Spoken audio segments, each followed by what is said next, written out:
Hello again. In this tutorial, we are going to start creating boxes, and we're going to start learning how to manipulate boxes so that we can create worksheets like this and create units and ways to personalize how we do things. So creating boxes is actually fairly easy. PowerPoint has some very nice shapes. Here you can see the shape tool and it says insert a shape such as a line, rectangle, callout, or arrow. So I'm going to create just a basic rectangle. And by default, it's blue.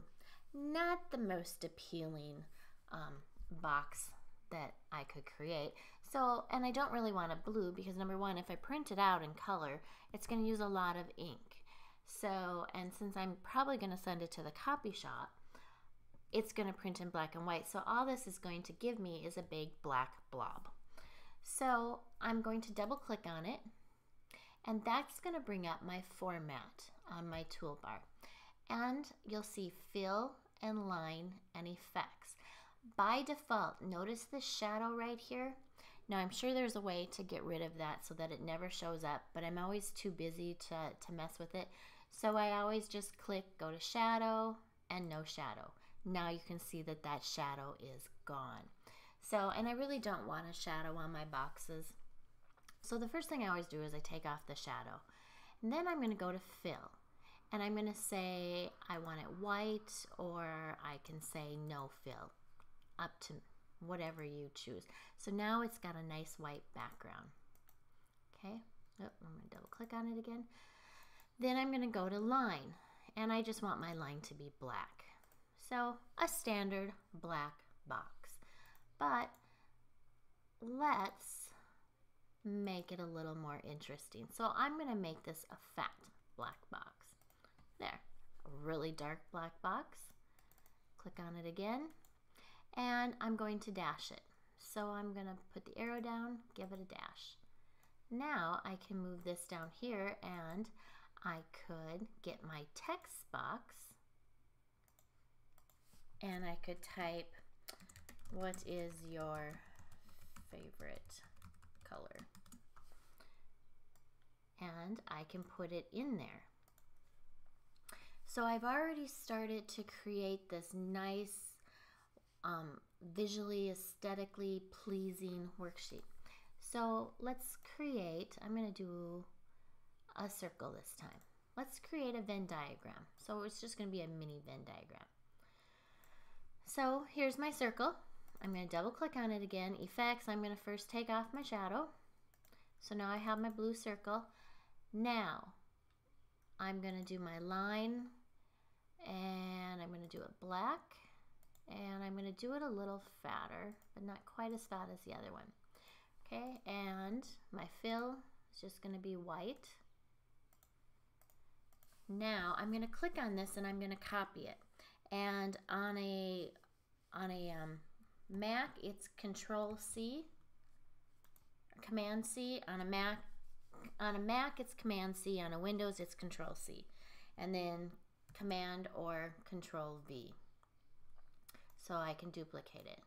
Now, what do you notice here? You notice that both of these are not, they're overlapping each other. That's really not what a Venn diagram is. So the way you create a Venn diagram is under your fill, you do no fill. So now when I do a copy and a paste,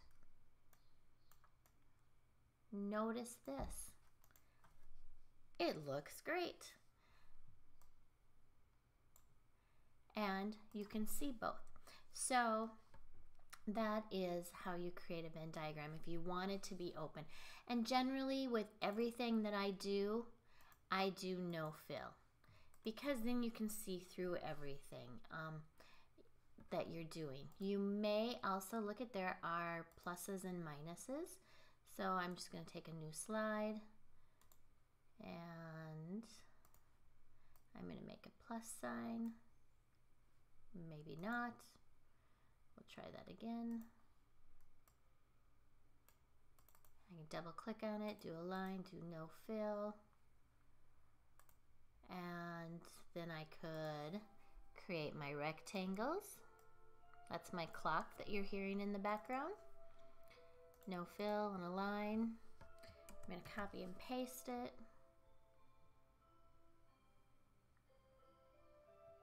My computer is very slow, and I think it's because I'm uploading videos to YouTube. So then maybe I want to do an equal sign.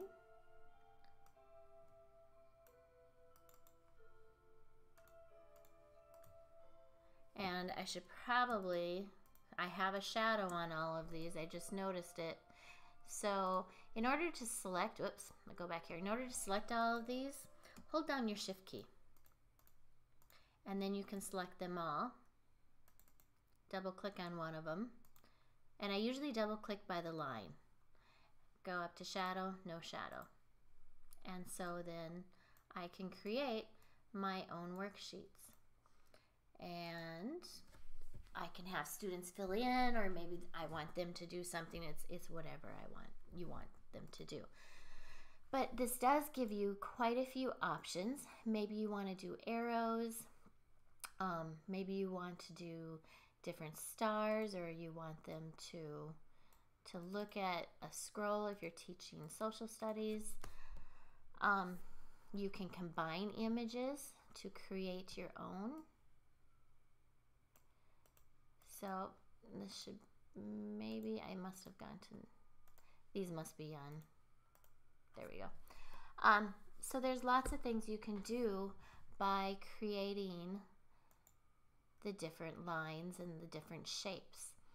So that is all for this tutorial. Come back and I will show you how to align these, because you can see that we're not quite even here. And on my Venn diagram, one side might be higher than the other, and how to easily get these to align together. So until next time, enjoy.